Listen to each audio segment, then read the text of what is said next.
This is the central sulcus.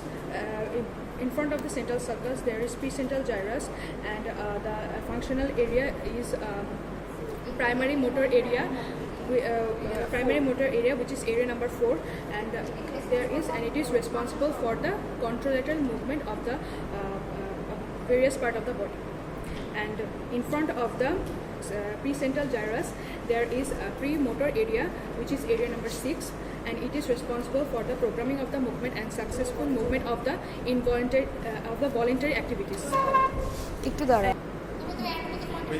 In the middle frontal gyrus there is a frontal eye field, which is area number 8, and it is responsible for the conjugate movement of the eye.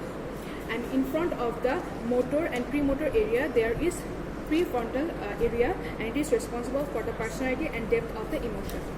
And in the postcentral gyrus, which is behind the central sulcus, it is the primary somatosensory area, and it is concerned with the exteroceptic and proprioceptic sensory stimulus of the opposite half of the body.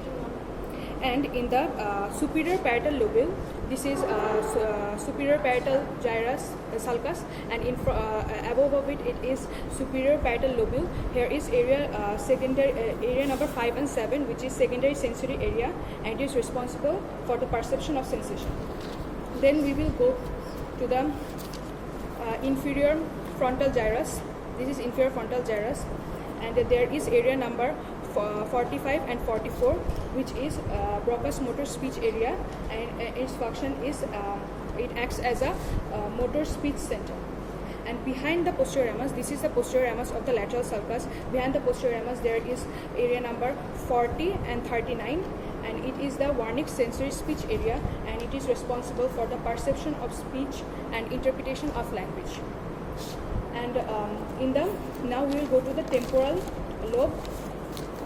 And in the superior temporal gyrus, this is the superior temporal gyrus, and in the superior temporal gyrus there is area number 41 and 42, which is primary auditory area, which is responsible for audition, and just beneath it there is area number 22, which is secondary auditory area, and it is responsible for the interpretation of the sound that we heard.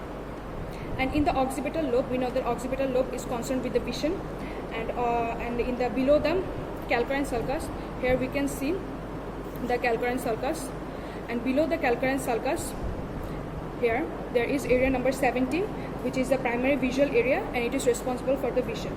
And in front of the above the calcarine sulcus, which is between the occipital and calcarine sulcus, there is area number 18 and 19, which is the secondary visual area, or the area of visual